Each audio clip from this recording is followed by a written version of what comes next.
The Oval Portrait by Edgar Allan Poe. The chateau into which my valet had ventured to make forcible entrance, rather than permit me, in my desperately wounded condition, to pass a night in the open air, was one of those piles of commingled gloom and grandeur which have so long frowned among the Apennines. Not less, in fact, than in the fancy of Mrs. Radcliffe.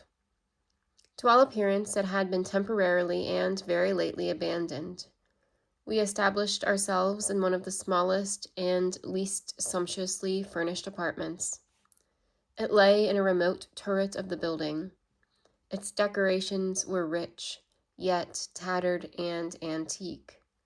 Its walls were hung with tapestry and bedecked with manifold of multiform armorial trophies, together with an unusually great number of very spirited modern paintings in frames of rich gold arabesque. In these paintings, which depended from the walls not only in their main surfaces, but in very many nooks, which the bizarre architecture of the chateau rendered necessary. In these paintings, my incipient delirium, perhaps, had caused me to take deep interest, so that I bade Pedro to close the heavy shutters of the room, since it was already night, to light the tongues of a tall candelabrum which stood by the head of my bed, and to throw open far and wide the fringed curtains of black velvet which enveloped the bed itself. I wished all this done that I might resign myself, if not to sleep, at least alternately to the contemplation of these pictures, and the perusal of a small volume which had been found upon the pillow, and which purported to criticize and describe them. Long I read, and devoutly I gazed. Rapidly and gloriously the hours flew by, and the deep midnight came.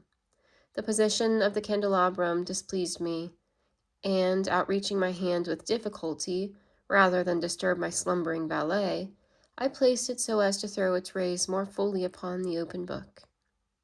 But the action produced an effect altogether unanticipated. The rays of the numerous candles, for there were many, now fell within a niche of the room which had hitherto been thrown into deep shade by one of the bedposts. I thus saw in vivid light a picture all unnoticed before.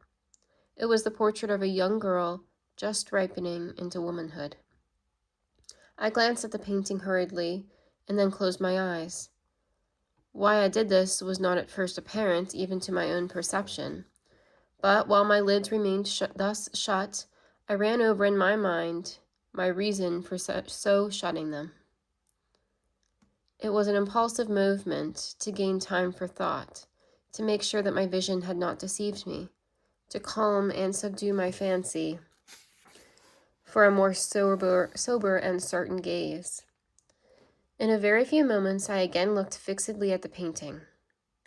That I now saw aright, I could not and would not doubt, for the first flashing of the candles upon that canvas had seemed to dissipate that dreamy stupor which was stealing over my senses, and to startle me at once into waking life.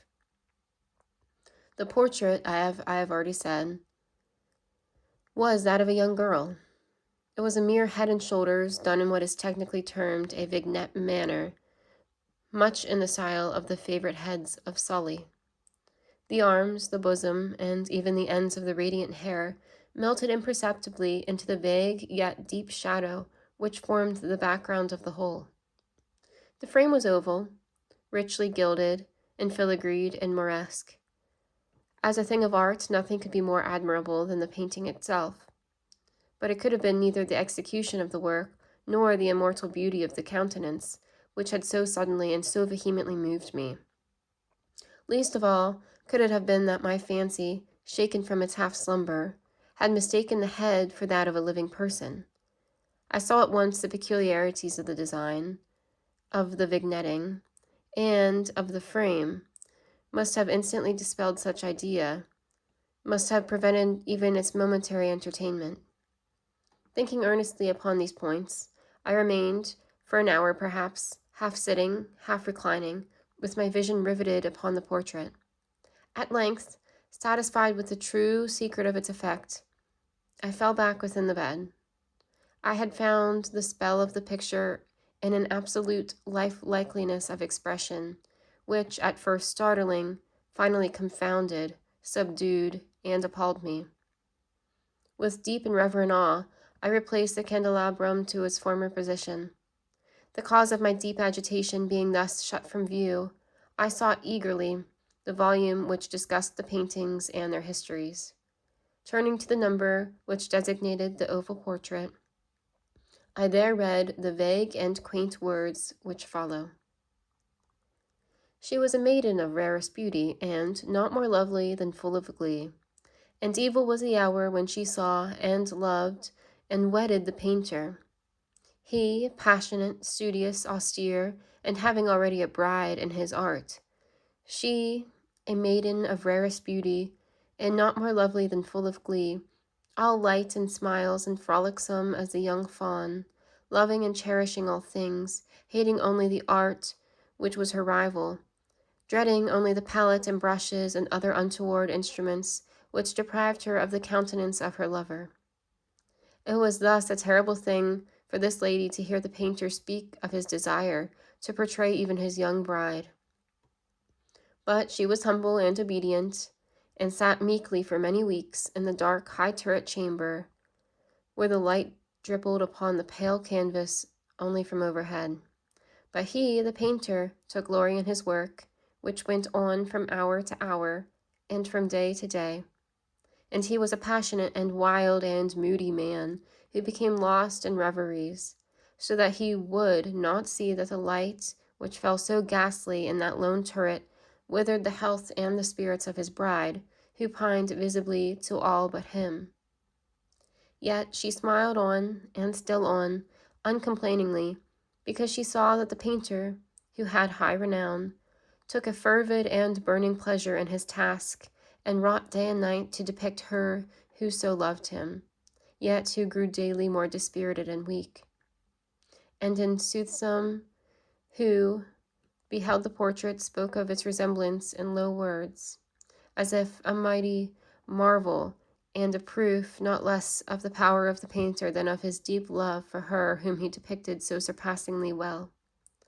But at length, as the labor drew nearer to its conclusion, there were admitted none into the turret, for the painter had grown wild with the ardor of his work, and turned his eyes from the canvas rarely, even to regard the countenance of his wife. And he would not see that the tints which he spread upon the canvas were drawn from the cheeks of her who sat beside him.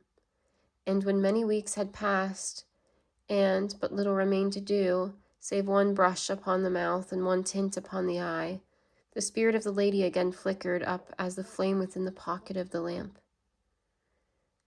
And then the brush was given, and then the tint was placed, and for one moment the painter stood entranced before the work which he had wrought. But in the next, while he yet gazed, he grew tremulous and very pallid and aghast, and crying with a loud voice, "This is indeed life itself," turned suddenly to regard his beloved. She was dead.